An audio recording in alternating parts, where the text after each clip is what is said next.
There's a secret she's been keeping, well hidden in the dark. Many years of deception lay silent in her heart. Greetings, gentle viewers, and welcome to the review, where you and I are going to spend the rest of our lives. Okay, fair warning. This is the film that came closest to breaking me since Whether I Go to Die. The first time I watched it, I had to pause it every 25 or so minutes. The effect of watching it is like having a saline solution infused with someone else's cognitive dissonance hooked up to your brain. Its approach to the spoken word is like watching the internal dialogue of a schizophrenic. It's been scripted like it was written by a robot that was inputted with copies of crap thrillers, anti-porn talking points, random pieces of the Bible, and moments of utter fucking madness. It's like a Madder See Me Dance, but made with less art and without that weird sitcom sheen. If you don't believe me about the stuff I just mentioned, give it time. You will. Oh, you fucking will. This is Remake. Believe it or not, this was sent to Indie Christian Review, the guy I did Omega Code 2 with, and he took one look at the cover and turned it down. I don't blame him though, just take a look at that thing.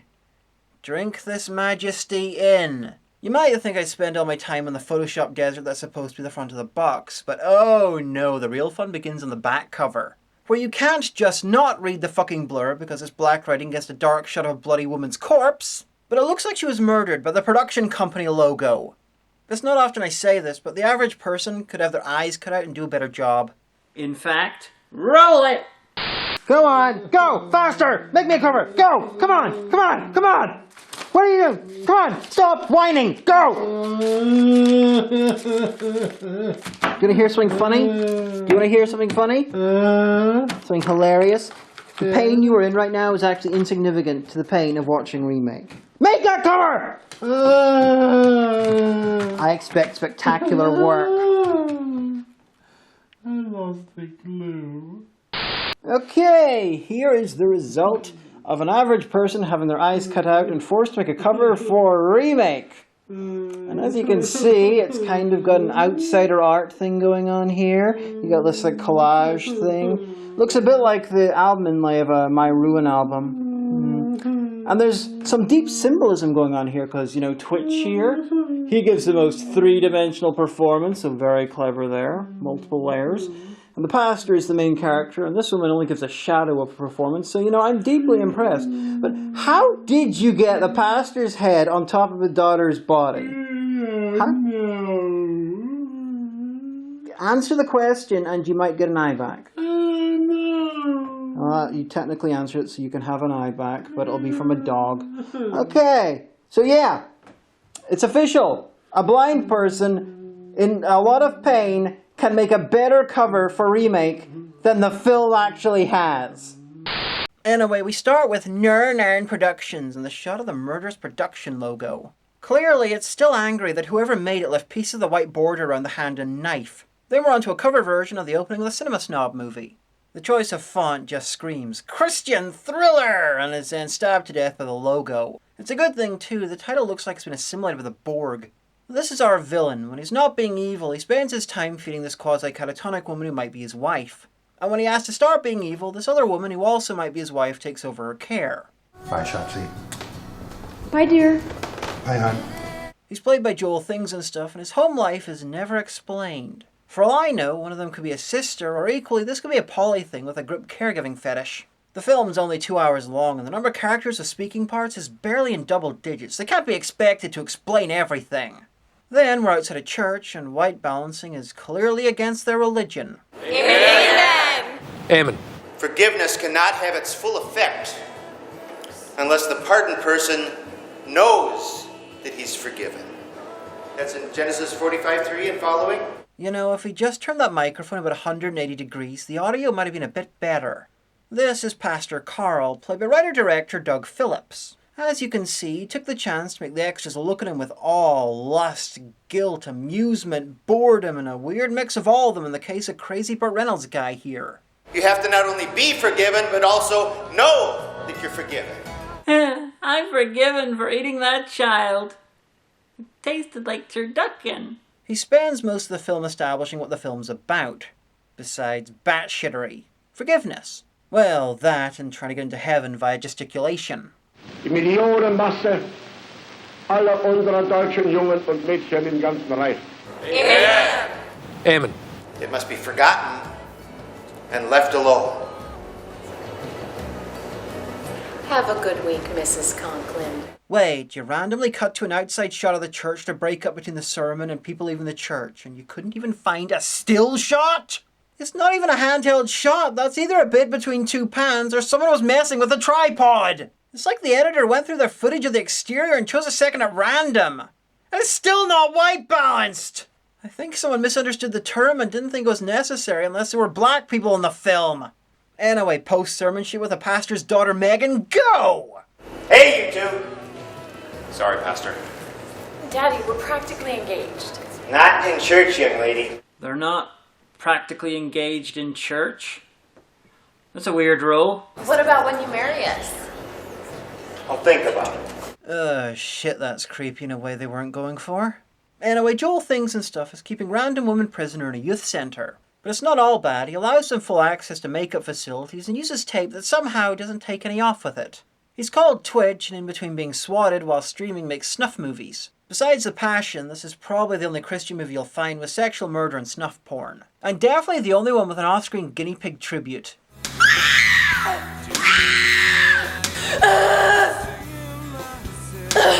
Maybe I'm mad, but I think if it's against your religion to show shit that your film is about, then maybe you shouldn't make that film! Also, I realise we're not 100% sure of what's in the snuff film, but it looks like it's about 10% as interesting as The Passion of the Christ. His minion cosplay is perfect, though. Oh hey, the snuff's being broken up by awkward shots of family. I love watching my parents flirt. And afterwards we can see that someone's drawn a murder emoji on her. Either that or she's a big fan of mine and didn't realise that at redbubble.com/people/DMandaHagan we sell apparel for all your wearing my face needs. Without the need of bloodletting. Unless you really want to. So how did my lesson help you?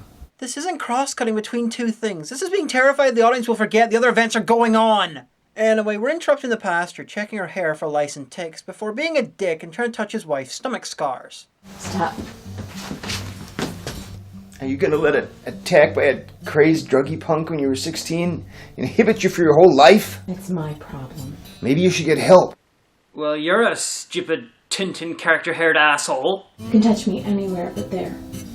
That's the rules. It's probably a forbidden fruit type thing. This is confidently handled as Twitch dumping this body. It's the middle of the day, there are cars nearby, he's using clear plastic, he dumps the body on the beach, he's left no weights on it, then decides to take the plastic back for fucking recycling. He's lucky this area is really big for red paint-loving, nude sunbathing and auto enthusiasts, or he would have been caught months ago. Anyway, you might be thinking to yourself, this is your average, everyday crap Christian drama superglued to a terrible snuff thriller. And you would be right. But those two plots are about to collide when Twitch kidnaps Megan. You know, the daughter. I have a package here for Rita Sladen. Why aren't you wearing a uniform? I work for Uber. That fact also explains this! Hey, what are you... That special spray doesn't exist, by the way. I would know. The only spray with anything like that kind of power is Teddy's cum. Yeah, my cum melts things because Teddy is special. Looks like she was knocked out by Spanish guitar. Hey, what are you... Was it really that hard to do a close-up with a spray or even to dub on a little tsh? I mean, I managed it and all I had was my mouth. Which they could have had too if the film wasn't opposed to paying people to do stuff with their mouths.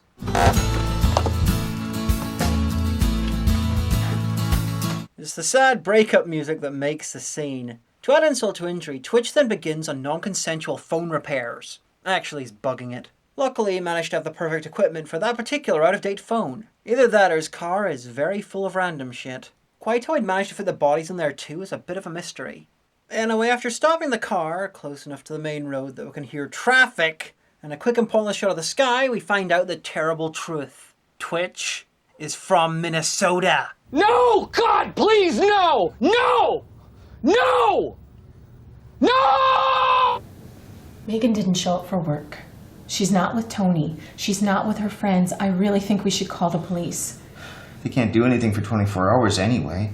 Wrong. That law only applies if you hate your family. I guess it couldn't hurt.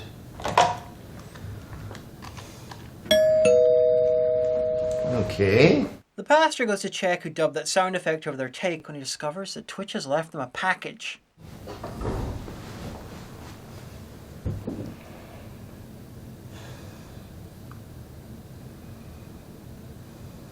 Well, it's not going to open itself. I don't know. It might. Maybe we should stare at it a while longer. Inside there's a walkie-talkie, a DVD. Death Before Breakfast. Some stupid horror film? Oh no. If it was, it'd be in my collection. Hell, I'd probably have reviewed it by now. Take it easy. It's not that bad a title. And it's not like he sent you a copy of Megan is Missing to really rub it in. There's also a letter and probably most importantly a plastic finger. So whoever sent this box was either Gunther von Hagen's or the owner of a seasonal Halloween shop. Or Twitch, and it's somehow meant to be real. No. It says MGS. MGS, so Twitch is David Hayter's secret identity? No. It's Megan's chastity ring. It says MGS. No. It says MGS. MGS. It's called cutting the audio in one of the takes to make the edit work. Or having a one-frame audio fade between the takes to disguise the join. And that's so easy to do, I just did it in this voiceover. I've used 4 different takes in this beast, and I dare you to find the fucking joins. Minion? Yes, mistress? Hurt yourself. How? Be imaginative. Ooh, I get to play with the knives! Ow! Ow! Ow! Ow! Ow! Movie, can you see the pain you're causing? Why did I use the rusty ones?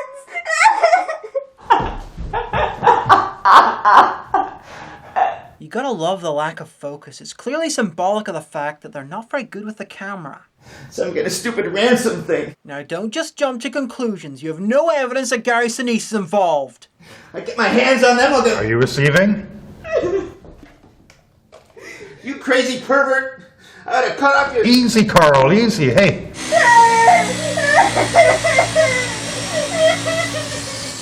It's so much better when you can't hear the film. Oh. Mistress, can I stop hurting myself? You're not hurting you. The movie's hurting you. Get it fucking right. It stops when the movie stops. How long is the movie? About 2 hours. Oh, grow up! I get my hands on them, I'll do. Are you receiving? You crazy pervert. I ought to cut off your... Easy, Carl, easy. Hey. Why is there more distortion over Twitch's voice in the shots where he's on screen than the shots where his voice is supposed to be coming over a walkie-talkie? How the fuck did he get home in literally 3 minutes and... Even if no one else can see it, that shirt is not conducive for threatening anyone. Thank you for not calling the cops. If you ever do call them, the proposal I'm making is void and your daughter is dead.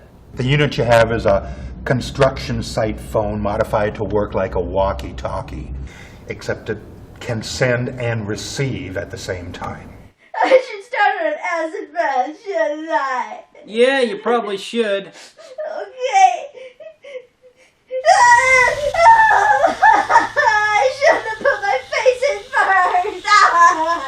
first. He promises to kill the daughter if the parents go to the cops. Not sure how he'd know if they did that, seeing as he only bugged the house phone, but what the hell? Your Twitch?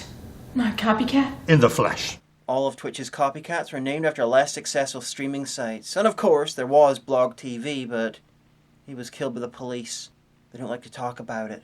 Anyway, this is what's going on. I suggest you sit down. Sit! But it burns when I do that. Not you! The fucking audience! Although, you should probably sit down too, because it's funny.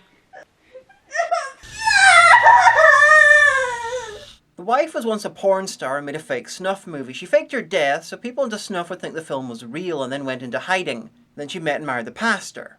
Twitch is a fan of the film and randomly saw in the shops one day. He was so pissed off that the film was fake that he wants to do a dun dun dun remake of it. And wants her to reprise her role. And if she won't, then Megan will do it instead.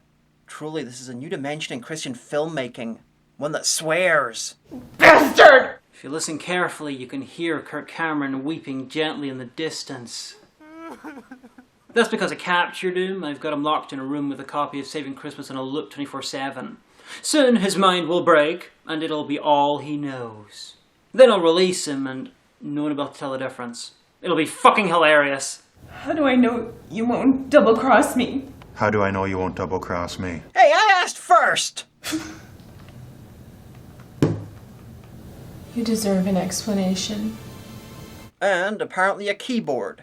Turns out she kept copies of her old pornos in a massive old chest in the middle of the living room. Because if you're gonna have a marriage-shattering secret, you want all the evidence for it where pirates would want to steal it. What's the tape?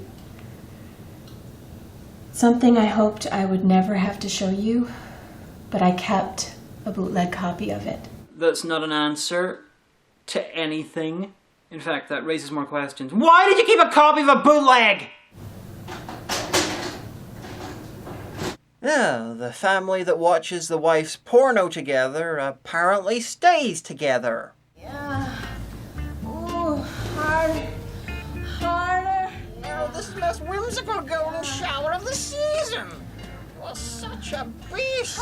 That's you! And an A-list theater reviewer. Do I have your attention now? You know what we need? Carnally, this man's ass covering the screen. I mean, don't deny it. You would, wouldn't you? Je t'aime. Je t'aime. Oh oui, je t'aime. Moi non plus. Yeah, you would. Mistress! I have 78% less skin and I find it hard to breathe and Daddy won't stop licking me! So? Make him stop! No. Now is when the film starts to get mind-breakingly weird, and it's really hard to demonstrate how in review form. You really need to see it for yourself. She tells Pastor Carl about her life, how she was an actress and fell into porn, but explains everything like she's doing a deranged lecture for an anti-porn pressure group. I got calls from the hardcore people. Real, visible, sex on camera. $1,000 a scene. The guy was rough. The director yelled at him to be even rougher. It was horrible. I felt like trash. I did ordinary porn films and stuff with 2 or 3 guys at once and girl-on-girl scenes and bondage and S&M. We'd load up on booze and pills before a shoot. We'd whip the stuff off of our faces and go into a corner and cry in between takes. Okay. I hated making porn, but I also hated the men that made me do it and all other men. It's like the origin story of an alternate reality Valerie Salinas. That's called softcore porn. You know what I mean, right? Yeah, Suburban Nights. That's how men get addicted. And some women too. Women getting addicted? But women don't have a dick. Oh, you are so naive. You should watch some of my pornos. Women getting addicted? But women aren't visually stimulated. That's not quite true. Clearly, the female orgasm was invented by feminazis. Once people get used to getting off, they start watching late-night cable flicks that are mostly softcore scenes with a paper-thin storyline. And if they're very unlucky, that late-night cable flick is Emmanuel in Rio. Why do directors stick that crap into legitimate films in the first place? It's bait. Some genres you can't get distribution in certain countries unless you have a sex scene or a nude shot every 10 minutes. I just realized that according to this film, some countries' kids' films, and I'm guessing it's France's, are literally hardcore. I must see that version of Frozen. Finally, the subtext will be the dom text. My first scene was 3 days past my 19th birthday. I had to fast for those 3 days and give myself an enema just before going on set. I couldn't walk the next day. And back then, they never used condoms, so there was a danger. Okay, you can stop, okay? Well, I think I just figured out who the audience surrogate is. Why are you doing this? This scene lasts minutes. You could have just said, Darling, I was in porn. Oh, well, that explains the porno we just watched that starred you. Now, if you'll excuse me, I have to stab you. Oh! Darling, that's the best bit of penetration I've ever had from you. I didn't know you had it in you. That's up there with my best times in porn. Oh, yeah. But no, we get to see middle-aged conservatives talk in detail and usually inaccurately about porn. For fucking ages! It's like a really uncomfortable mix of sex ed class and listening to your parents get basic shit about your interests wrong and being unable to correct them. It ought to be illegal. It is. Illegal? What? Of course, the Supreme Court screwed up the obscenity laws, but 90% of the world's hardcore is shot in LA County. What? Quick, someone tell Bruce LaBruce! And everyone else who directed a porno I reviewed. The film's sort of turned into a conspiracy theory about how porn is only made somewhere it could legally be stopped, but they don't because it's too powerful or some mental shit like that. It's big money, mob money. If what you're saying is true, wouldn't it be cheaper to film elsewhere? There's also adult film industry regs out there against having one person's bodily fluids touch another person's mucous membranes. They violate that in every film. But the officials say, well, maybe it was a special effect. It'd be cheaper to film it elsewhere! I hear Michigan badly needs jobs! And have those officials ever seen the effects in pornos? Because I have, and they're anything but special! Anyway, time for the pastor to try and save the fractured remnants of my mind. What does all this have to do with who's got our daughter and why? Thank you! Are you dead yet? If I was, could I stop? No. I'm getting to who he is. No, you're not. You're about to bring up even more shit that no sane person expected to hear about in a Christian movie. Well, except Mel Gibson, but I'm beginning to wonder if this film is his mind transmitted onto a disc in an attempt to weaponize his psychosis. I did a scene with a German Shepherd once. Not a guy who yodels, right? No! But it was pretty much symbolic.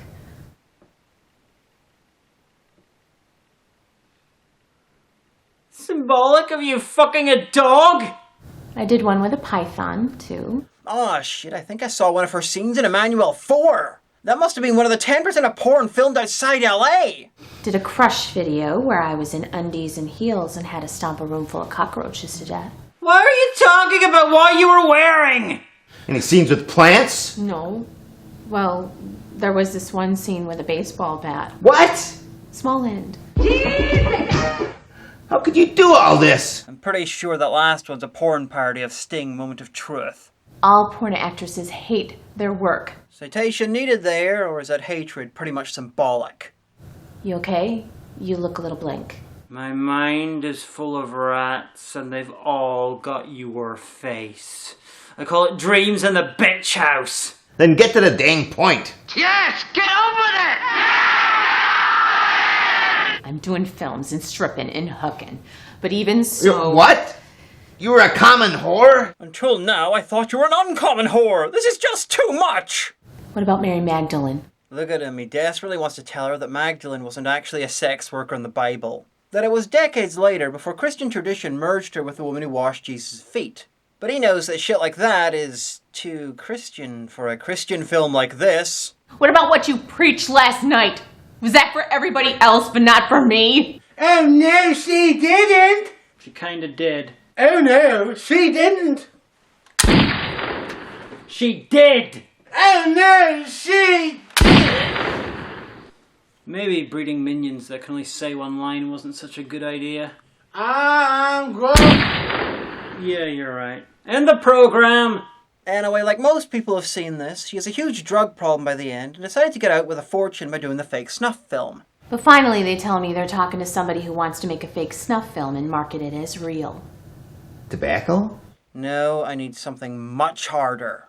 In real snuff films, a person is killed on camera. And worse, might appear in a Nicolas Cage flick. The film was marketed as real, and she disappeared with the money until Twitch found her. It was a match made in heaven. Well, maybe not. Still, finishing bringing her husband up to speed isn't reason to stop talking, so she starts on the technical details of her snuff film. It has copy protection encryption on both VHS and DVD. The owners want to profit from every copy. He pretended to cut my ring finger off. That was done in one uninterrupted take. He did cut me a little bit. Why is she giving him a director's commentary? Then he stabbed me in the gut. Still one continuous take, but it... Please, just fucking stop. The review's long enough. She was really stabbed in the filming, and that's why she has the scars that she has issues with in her abdomen. Anyway, afterwards, she basically hit the self-inflicted witness relocation program because of the porn mafia. I have to stay out of the limelight forever. Otherwise, the producers will put out a hit on me. The porn mafia! I'm Max Orbison, and I get what I want! The fucking porn mafia! They sleeps with the fishes, see? I have to stay out of the limelight forever. Otherwise, the producers will put out a hit on me. Anyway, I think she can leave emotions when the lights are off. Watch this, I'm not fucking with the editing. But I've only contacted them once to get permission to marry you. Because you're a minister, and that gives me a little bit of public exposure. They decided it was okay. That was sweet of them. They're businessmen. They don't object to me having a life or being happy as long as it doesn't cost them. That's the sound of my brain collapsing. Anyway, she got clean, went to church, and fell in love with a pastor. Which is great, because she had no prior history of falling under the influence of powerful men. Anyway, just when you think they're just about done... What's your name? What's your real name? They start again because this scene will never end. Hey, how's that one doing? Mistress, he's just some bones and soup. I will give it out to the homeless. Okay, fine. You see, movie? You see what you did? You see? Some homeless people are going to be fed because of you. How Christ-like. Please don't do this. Do what? Investigate me. Don't investigate me while I'm giving you my life story! My name is Megan Thornhill. Megan? Why did you say that name? I'd remind you that Megan is a daughter's name, and that little twist would have been far more impressive if they made that clear earlier on. The only reason I brought it up at all was for that Megan is missing joke, which about 2 of you got. This fucking scene is 10 minutes long. 10 minutes of her vacillating between perfectly fine and sobbing her eyes out depending on which day's shooting they used. 10 minutes of still shots, and 90% of the time you're trapped in the scene with her. Oh fuck, other shots exist. Hallelujah! Praise sexy porn Jesus! There's a snuff filmmaker in the news for people who follow that. Wait, oh no! Well, why? Fuck you, unsexy porn Jesus! He's called Twitch. He kidnaps women, dumps the bodies over a 5-state area. No one knows where he lives or makes his films. But we do know that he makes more money than YouTube. He's baffled the cops so far. Complex distribution network. He gets paid through offshore accounts. Why do you know so much about him? Do you get a natural 20 and gather info? He used to make 3 or 4 films a year, but now he does custom films for rich clients. Rich clients who all want scissor death for some reason. Listen, as a lesbian, I'm all for scissoring consenting adults, but you'd think that someone would want something different once in a while. The reviewers say that some of his early films, like Death Before Breakfast, seem to be influenced by Ladyfinger. Wait a minute. Snuff film reviewers? Hi. I mean, it looks like a digital shoot, which is a mistake if you don't color time or white balance properly, which they don't. There's too many art house cutaways, like anyone is paying to see the wall without any spatter even. The director, who is no Twitch, can't stage a money shot worth a damn, and the setups are all so haphazard and sloppy. You'd think they thought they were getting a second take. I mean, if running out of film isn't going to impose any discipline on you, that's one thing, but you are going to run out of, well, space for one thing. And really, if you can't work within the concept of finality, then what are you even doing in this medium, honestly? Point is, I guess my film influenced his work. Anyway, do you want something weirdly, bizarrely, almost sensible? If you're not sitting down, why aren't you? I gave you a fucking order. Forget it, but you might want to steady yourself in the furniture. Horn films, snuff films, any kind of films don't make anyone a psycho. Movies make psychos more creative! But if he's already a psycho, watching the wrong kind of stuff can push him further over the edge. Somehow, this film managed to have the single most logical thing ever said about porn in evangelical cinema. Horn films, snuff films, any kind of films don't make anyone a psycho. The note means he's going to remake your film. Yeah. Do you know what would kick ass? Seeing the other side of the room. He'll shoot it with Megan. Unless I exchanged myself for her. So what do you intend to do? If I thought he could be trusted, I'd make the trade in a heartbeat. There was a time before the dialogue, but few men would speak of it, for fear of the memories that would be conjured up. So great was all that they had lost. Back with Twitch, and he still hasn't got the hang of duct tape sticky enough to fuck up makeup. No one on the outside's going to hear you. It's just a courtesy to the other girls. I'm trying to run a kidnapping hostel here, young lady. What other girls? The ones in the other closets. I like to call them the lesbians. You wet your pants. What do you expect? You left me in here all day. I expect you to keep your closet clean. This film is like an active attempt to murder its audience through cognitive dissonance. It's like a John McNaughton painting where Jesus and Washington are sucking each other's dicks, and it's been painted in dung. Only the nicest psychos let neighborhood kids decorate their murder caves. You cut off my finger while I was unconscious. Why? 1, how do you know? It looks like your finger's stuffed into the bandage. I don't understand. And 2, you're really calm about that. Well, are you just gonna stand there? Because I have to go number 2 and I think I need a tampon. Well, my imaginary shit you never thought they'd bring up in a Christian movie bingo card's getting bigger. Here's a shirt, pants, and some unmentionables, all in your size. Where did they come from? Someone who's not going to need them anymore.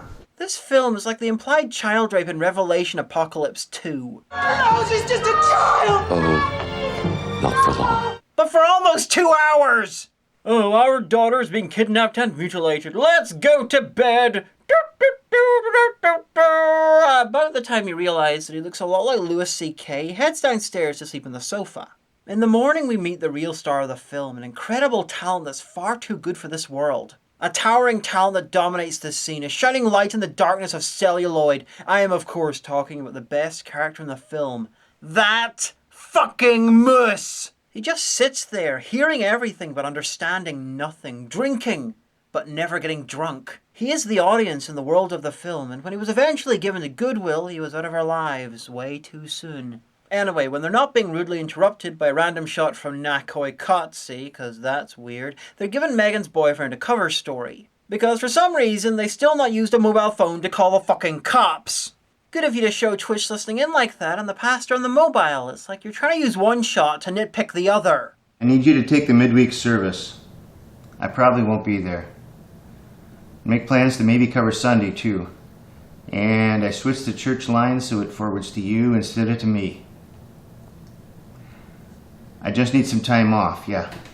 I'll let you know if anything changes. I'm pretty sure that call started out as a message and became a conversation halfway through. Truly this film is the high point in this preschool's career. Anyway, Twitch has a new film to make as soon as the victim gets over being stunned by the score.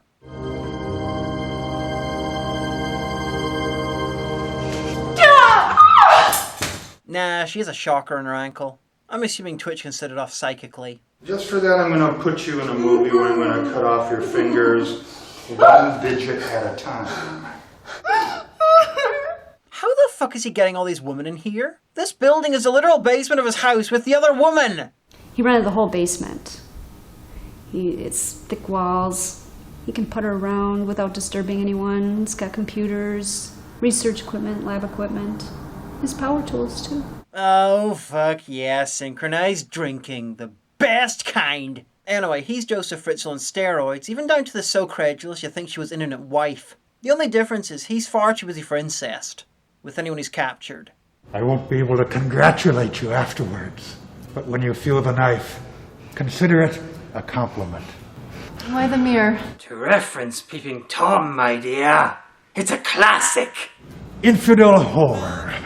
So this woman's going to star in a homemade Al-Qaeda film. Unlike the real thing, they half-ass a beheading and stop at the throat.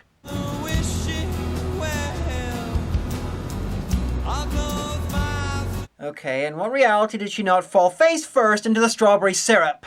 Oh, looking at this shot, it's almost haunting. It's like she's wearing me. Which you can also do at redbubble.com/people/demondehagen, and you'll only need to be murdered 12% of the time to do it. And that is a cut. And do you think the acoustic ballad over the murder is part of the film? Or part of the other film? You know, the film within the film. Either way, the music director's the next one who should die. Holy shit, it's the outside. The legends were true! The sun exists! And so does the greatest ADR in the world. That's probably not a good idea. That's probably not good dubbing. Anyway, it looks like they're about to have a chat show about how if black people filmed this scene, they'd have been shot by the police in the second take. Slugs or buckshot? Slugs. Just make sure you aim, you jackass. He chooses buckshot because aiming is hard, and we get to see him load the gun. From 2 different shots, so we know what's really happening. So they've been told to drive to a specially chosen location to meet Twitch. By the way, let's take Megan's car. They'll never expect it. I like surprise. Then yesterday was like your birthday and Christmas and all your orgasms rolled up into one. So like, 2 of them? I see no accidents. No, but I really need to use the little bathroom. Was the toilet in the middle of the room and attached to a loudspeaker? I hope you love frozen pizza. That's not frozen!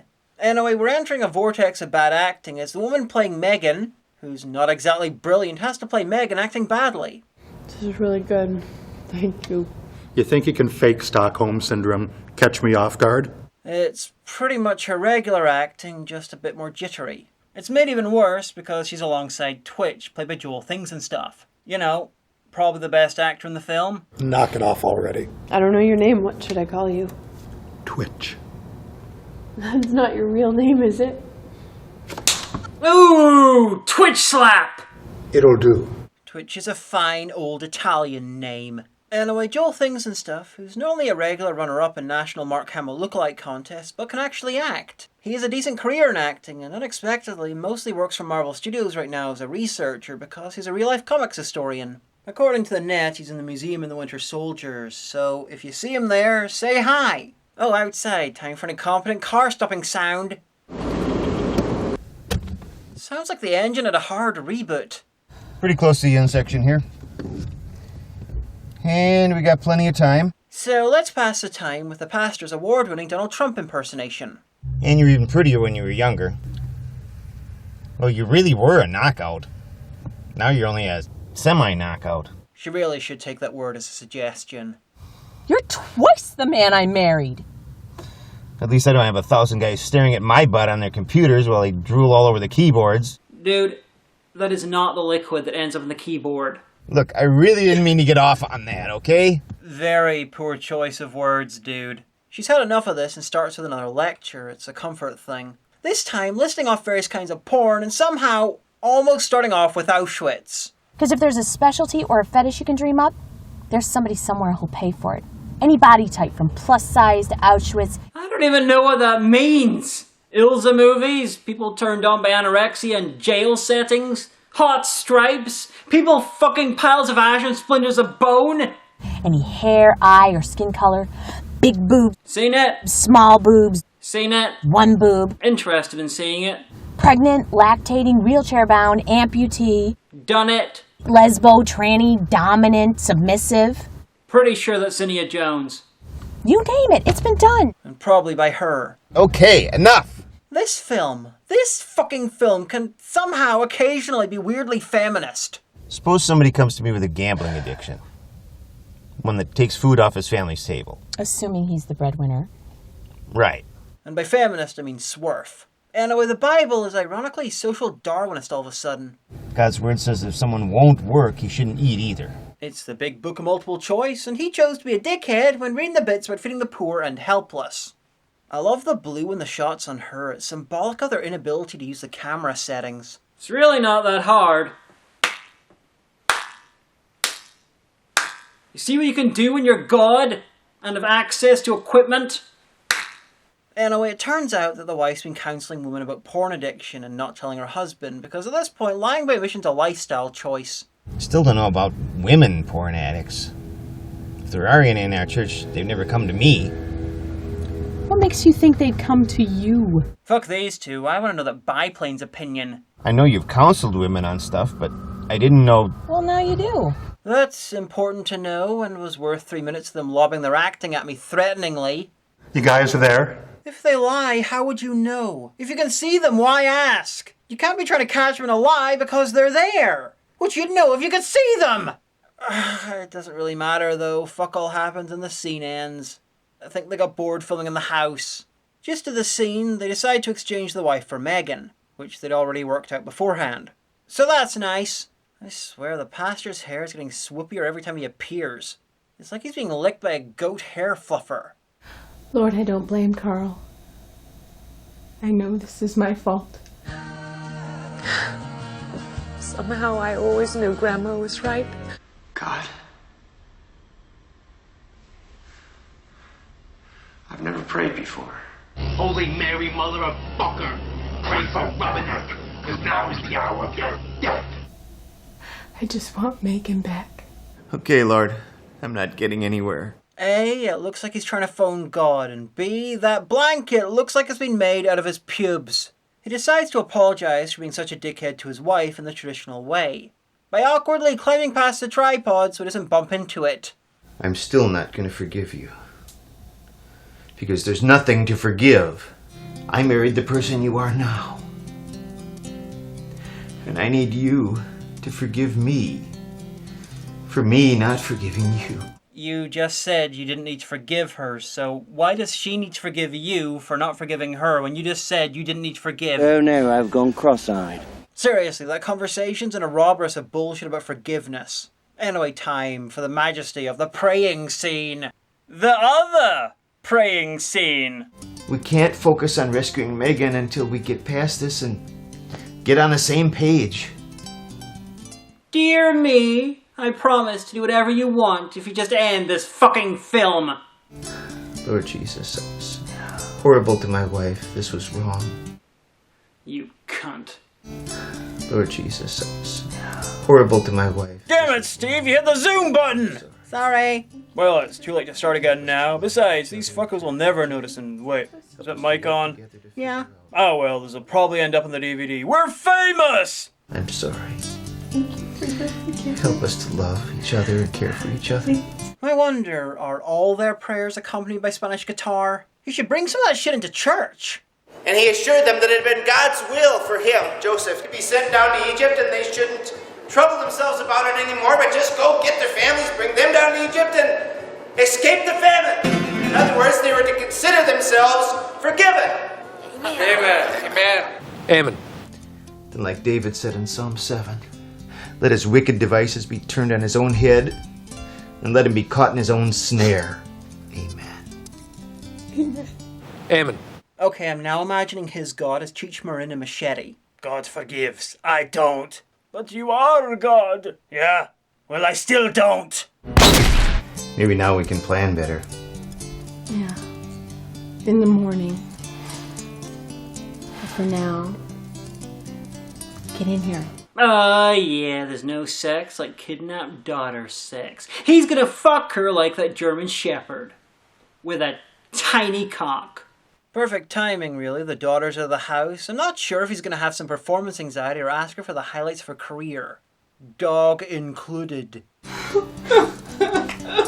Oh, they're starting off with the crying scar fetish stuff. The kinky bastards. It looks like he's giving her a blowjob and she really doesn't want it. Fingering the gash will soon have a whole new meaning. Anyway, another day, another murder. I think Twitch just breeds women down there. This one's a Christian. Some of the heroes in Hebrews 11 were rescued, some weren't.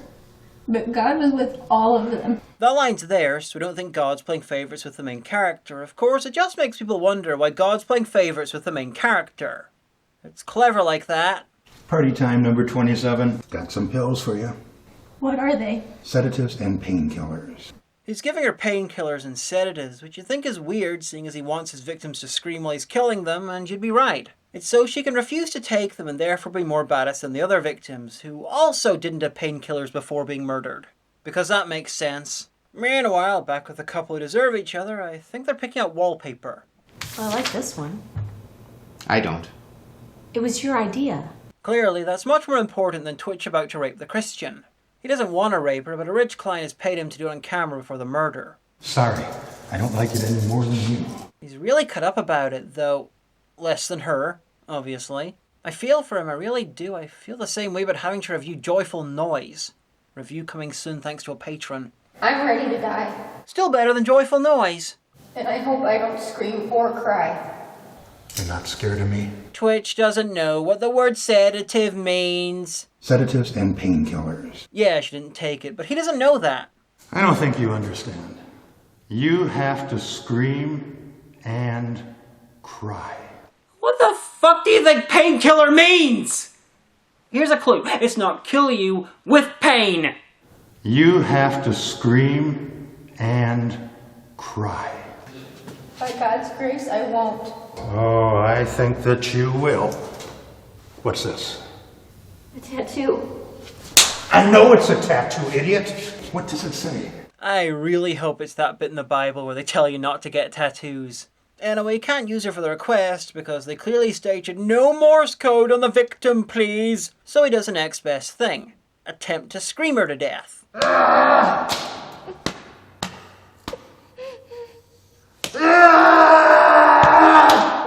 Pounding it and pounding it and pounding it and pounding it and pounding it.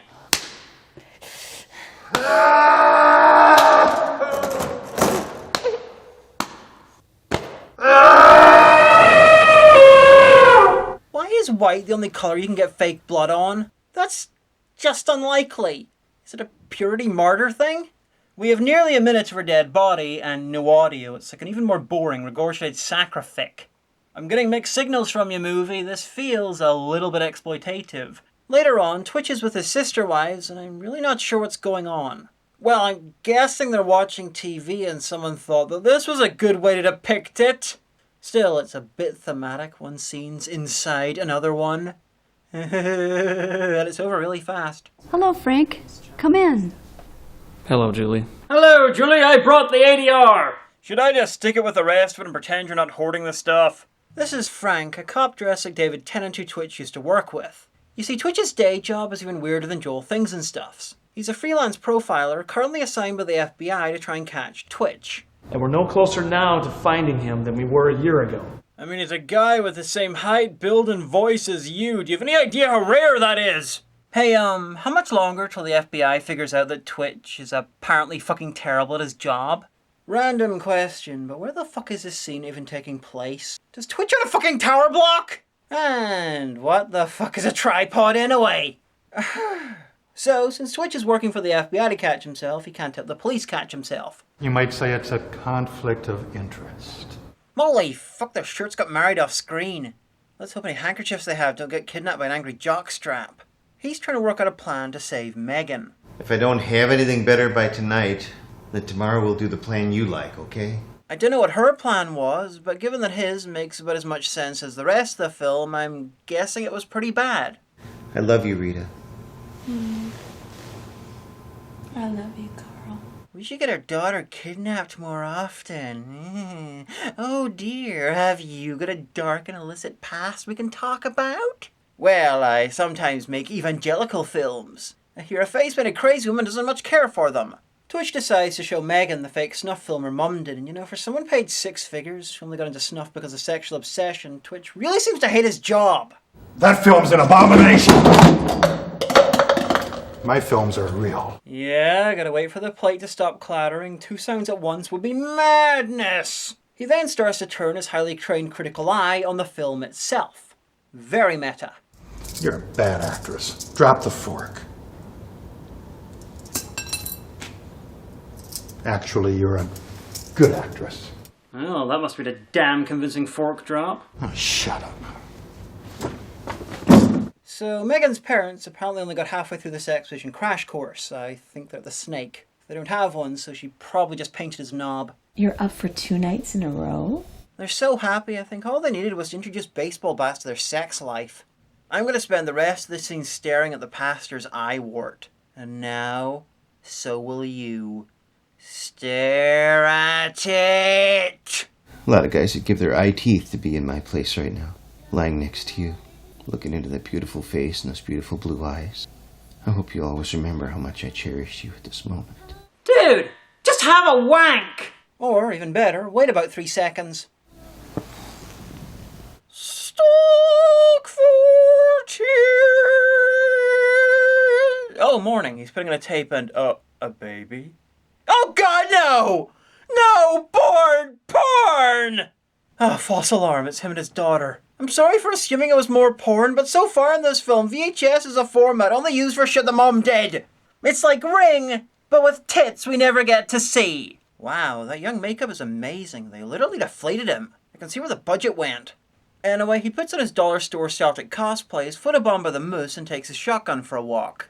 Oh, check this out. I'm not going to edit the visuals. Getting into the car, bam, moose, and then driving away. That's not just bad editing. That's delusional editing. Was it too hard to not show him put the gun in the car? We just saw it. We can take the gun as read. Anyway, his better plan for saving Megan. Find Twitch himself in a couple of hours when the police and FBI have failed for years via an off-screen taxi driver, a brilliantly despicable hooker, and an insane electronics expert.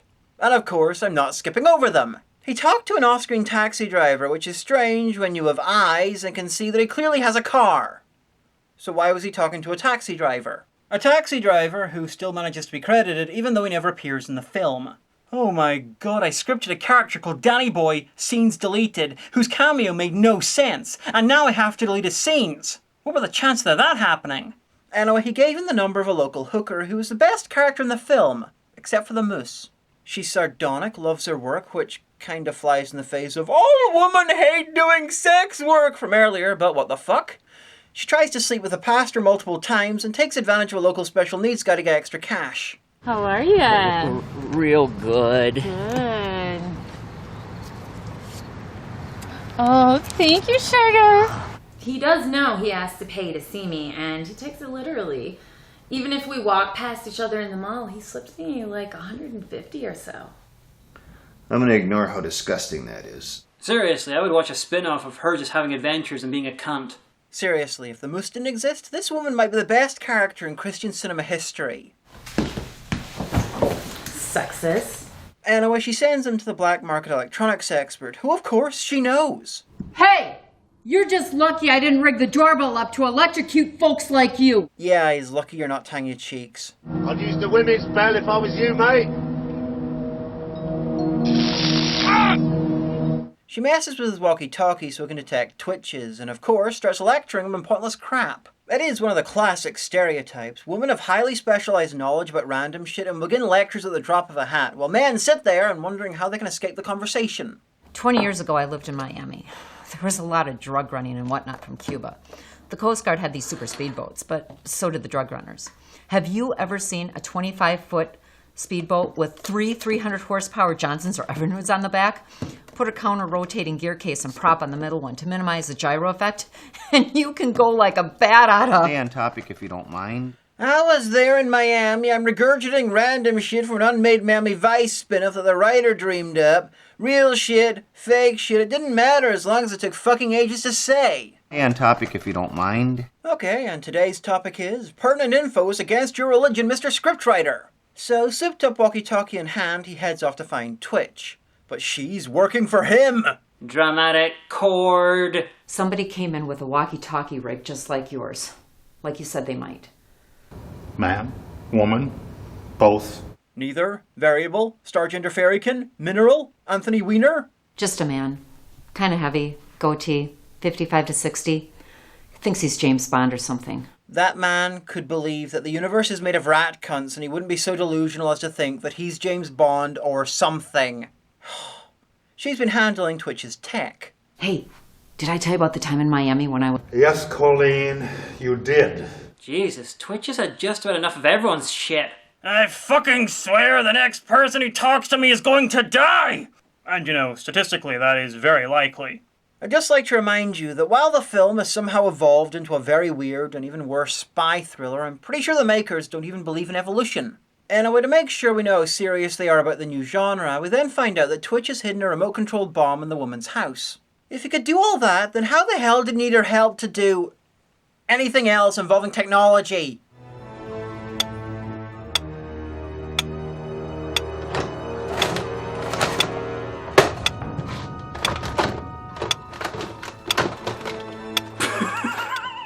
I racked several people's brains trying to come up with a way to even take the piss out of this shit. Then it was obvious.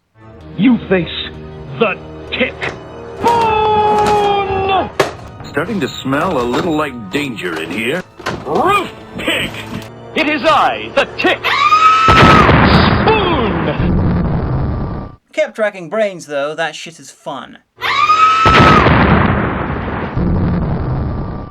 1, that is amazing. 2, do you know what an explosion is? 3, clearly not. So the pastor races across town to find Twitch. He's going so fast, they didn't have time to record any dialogue. Look, you don't want to do this. Partway through, the editor discovered the opacity controls, which is nice. Always good to see a filmmaker grow and evolve. But guys, next time, find out what the buttons do before you film! Okay, he's arrived, ready to save his daughter. Objectively the best time to throw your glasses off like a deranged Hansel and Gretel, and... that camera's not attached to anything. It'll be able to record for a couple of hours at most. That's a terrible security camera! And it occurs to me that Twitch is meant to be working out of his basement. How the fuck is he getting to the basement through a side door and or not running into one of Twitch's sister wives? Hello, ma'am, I'm here to kill your husband. Oh, that Twitch, he's such a card. Is he dying for charity this time? Just check the basement, dear. Thank you and God bless. If you're still here when I return, I'll kill you too.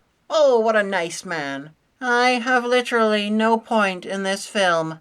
Anyway, it's a shotgun versus axe fight for the ages, because everything in this film takes fucking ages. I despise guns. Poor substitute for manhood.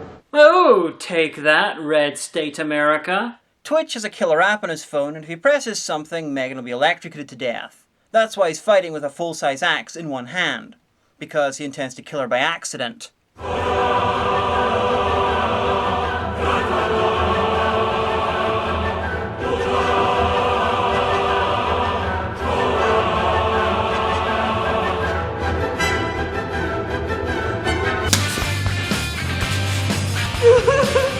Oh, he'll be fine. A Christian movie will never kill it. Huh. The list of shit this film does that most Christian films wouldn't touch with a stick the size of a fucking planet is now taller than the stick. Anyway, the wife finally wakes up. You might think this is a silly complaint, but the pastor left very early. The shit with the tech one was 7 in the morning. Ironically, it looks more like 7 in this shot than it did in any of the earlier exteriors. And lastly about this, when the pastor woke up it was already light out and hours had passed before 7 in the morning. How many people's doorbells are you going to ring at 7 o'clock in the morning? So where is this set? The height of the Arctic summer? Dear one, I had to decide. I decided I'd rather put myself in danger than you. Danger moves! Danger moves! Danger moves! I decided I'd rather put myself in danger than you. If you're reading this... That can't be an accident, can it? Is it a subliminal message? The editor's telling us what the fuck we should be doing while trying to watch this? Anyway, the wife can now shack up with the moose. He is her true love after all. The poor bastard was driven to alcoholism watching her and the pastor all these years. If you're reading this, then maybe it means I wasn't worthy of... Another sound effects delivery? At this hour? Before we can all scream, "What's in the box?" Yes, it is indeed a loved one's head. Still twitching because he was killed by Twitch, so that makes sense. Why not just use a take with the eyes closed? Her mind's halfway through shattering when she starts cradling the head like a baby. I'm hoping she goes full Fruit Loop and starts suckling it. There's no blood, which is weirdly considered of Twitch, and let's talk about the music for a second.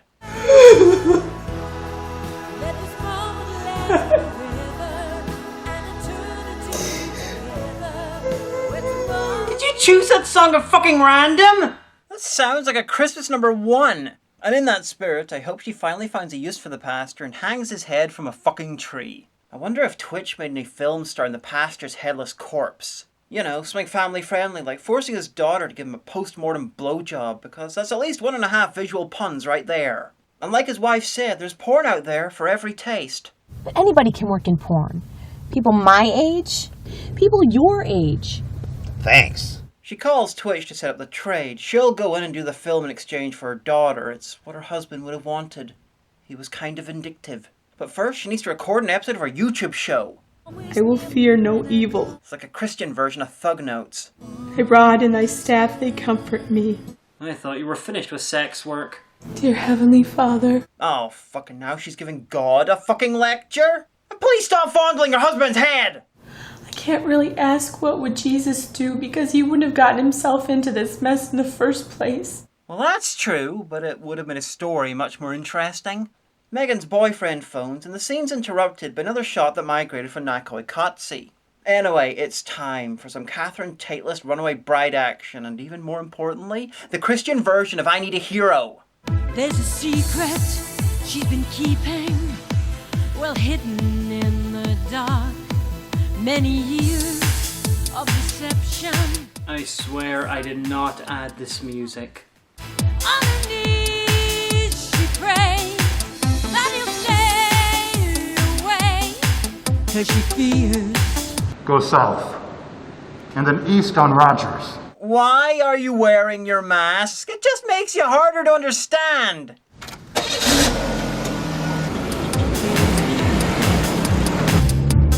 Oh, she's playing her own soundtrack. Fair enough. Anyway, she's forced to cut her finger off in front of a camera that's under the stairs. You know, Left Behind would have been 2% more watchable if Carpathia had kidnapped Titania and forced Kirk Cameron into wedding dress-based fingor. Now cauterize the stub before the lighter gets cold. Oh hey, either the wife's arranged for backup or she's trying to tell the camera guy where the shot's meant to be taken from. The sad thing is, I can't really tell. And neither can you. Okay, check this out. They couldn't even film her walking down the alley without fucking up and moving the camera. I don't get this. It takes effort to fuck up like this. Effort! You know, so late in the film you'd have expected them to work out that ADR needs extra audio to make it sound like it was recorded on the day. You know, background sound, stuff that helps it slip in seamlessly. It's right there. How could you miss it? Will you try thinking straight with a fresh amputated finger? Or at least some music to try and cover up the change in audio. According to Matthew 18:19, Jesus says, "If two of you agree on earth about anything they ask, it will be done by my Father in heaven." So apparently, there was only ever one Christian on set, or you didn't think to ask for competence. Hi dear, repeat a previous comments. Fuck off! Hagan! You armed? What could I hide in this dress? Baseball bat, apparently. Never know. And so begins another classic matchup in Evangelical Hardcore Championship history, as they take turns attacking him and telling the other to run. Run, Mom! Run, baby!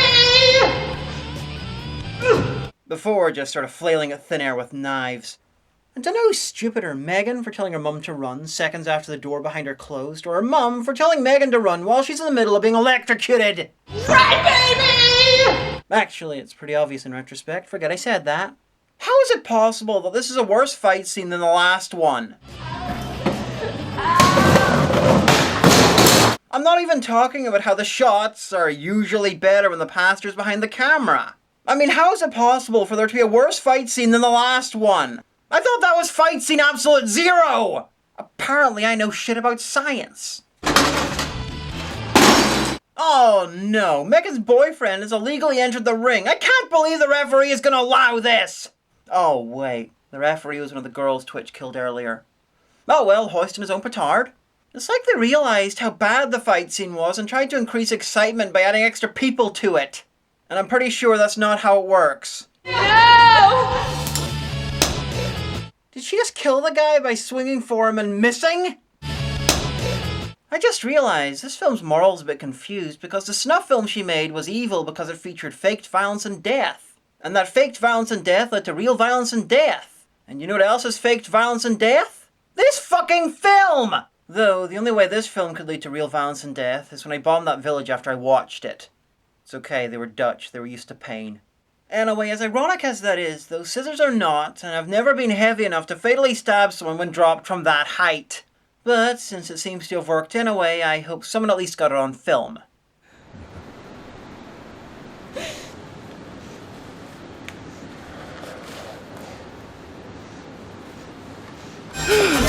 Good heavens! It's original! Twitch is dying, and weirdly, in death, he gets to do a lecture. Very confusing. Megan's boyfriend's dying too, because even she only barely knows who the fuck he is. We need to get help. No. It's a liver wound. Oh, you mean that organ that can regenerate a bunch? That organ that you can do without for, I'm guessing, minutes? As in the minutes that we needed for her to go get help? I swear, it's like they chose a fucking organ at random! Actually, mistress, with the high concentration of blood vessels that go around the organ, it can result in exsanguination within 2 minutes. Who are you gonna believe? Me or this fucking movie? Hail Hagan? Good. We need to get help. Don't try to help me. A fracture of the pubic hair is fatal. I'll be dead in seconds. Isn't there anything I can do? You could ask the director to pick a better shot. Isn't there anything I can do? Well, I saw one of your mom's films and you think I could get a... No, that's too much. I can't ask that. How about a blowjob instead? Make your mom proud. Looks like he's not going to make it. I must have struck home. Well, yes, the liver is the single most important organ in the human body, and so easily destroyed, it's basically the Ford Pinto of organs. So Twitch lies dying and begs her to destroy his computer files, so the police won't work out their snuff film was fake, and so the porn mafia won't murder her. I suppose now you want me to give the butt end of my life to God. And in between growling at each other, Twitch refuses to convert to Christianity because Kevin Sorbo, he is not. I am a man with a sense of honor. I die as I have lived. As the best performed character in the film. Anyway, Twitch soon dies. The scissors must have punctured his liver. And 3 weeks later, we get an epilogue where the wife meets Detective Ripley. Mrs. Slayton, I'm Detective Ripley. Believe it or not, she's being forced into the witness relocation program because the porn mafia, who totally exist, are going to kill the fuck out of her for exposing fake snuff. And is being given a cash prize. So here's what we have. We have a federal reward of $200,000. What good will it do me if I'm dead? Hold on. Okay, forget that. Third, Lieutenant Beltran and I, we told everyone in the department that you were more heroic than they knew and that you would be facing some hardships. And if they ever wanted to send a message that most cops were honest, now is the time. What's inside? Over $50,000. Cash. Okay, I'll be a quarter dead. Turns out that Twitch has been using his work with the FBI to misdirect their investigations away from himself. He used his position to make judgment calls that were wrong. That led investigators into a different demographic other than his own. Which means he's either amazingly persuasive because he's on camera in his films and it'd be hard to convince the FBI that Twitch is really black, or Twitch was shit because the pastor's wife knew he was big, white, and he lived nearby. He's called Twitch. We're kind of in the middle of his territory. So they know he's big and strong and white, and that's all. So, great work shunting responsibility into other demographics there. And once that god-awful film of yours is exposed as a fake, maybe they'll finally take it off the market. Or make it easier to buy because it would suddenly not be illegal to sell! You know the biggest lesson I learned in all of this? The importance of good ADR. Nah, it's a generic platitude about forgiveness. And that's that. I cannot fucking believe this film exists. Well, actually I can. I've watched it about 6 times. It's you lot that need to take my word that it exists. It's got a baseline of, for want of a better word, traditional low-budget evangelical filmmaking. But it's accentuated with dozens upon dozens of crazy things that don't fit that mold, and then it briefly goes insane a few times and introduces side characters from other, and probably better, though non-existent low-budget films. In the end, it's just a symphony of bad filmmaking. The whole thing scrambles your rational thought, then hits you with amazing but silly mistakes. Like the obvious ADR, the too loud dubbed-on sound effects, the random cutaways to hide breaks in shots, the hatred of all things tripod, and the lack of white balancing. This is a film that probably shouldn't exist, and as soon as I invent time travel, it probably won't. And by extension, this review also probably won't exist, so you'll have spent your time watching something uplifting, like my review of Roar! And that minion over there, or rather the little pieces that are scattered around, he probably would still exist, but I'm sure I'd find a reason to kill him. I mean, it either included or talked about murder, rape, porn, bestiality, animal torture, and a fuckload of other things! It's like it was designed to both be a preachy evangelical drama, like the stuff done with the Cristiano brothers, and at the same time piss off the people who like that kind of film. I can imagine evangelical exploitation and regular audiences going to see this, and the evangelicals leave because of the content, the exploitation fans leave because of the preachy Christianity, and the regular film fans leave because it's fucking inept. Leaving me sitting there wondering how much of my life do I need to waste making a review that could do this fucking film justice! Answer in hours, we're talking triple digits. I'm Amanda Hagan. I have to live with that every day.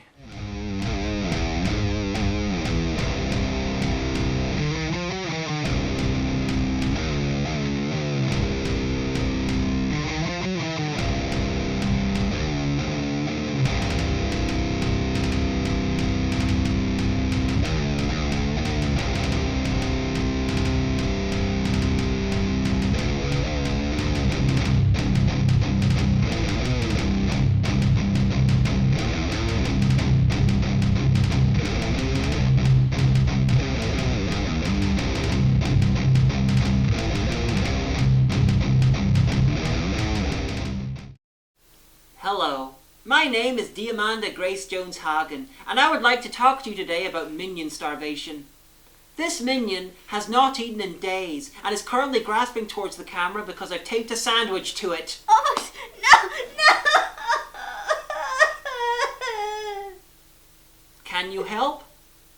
No, not really, but what you can do is check our Patreon and help the economy of Afghanistan in doing many incredible and important things, such as buying a more expensive sandwich to tape to the camera. So please, join us in making this minion's life a little bit harder.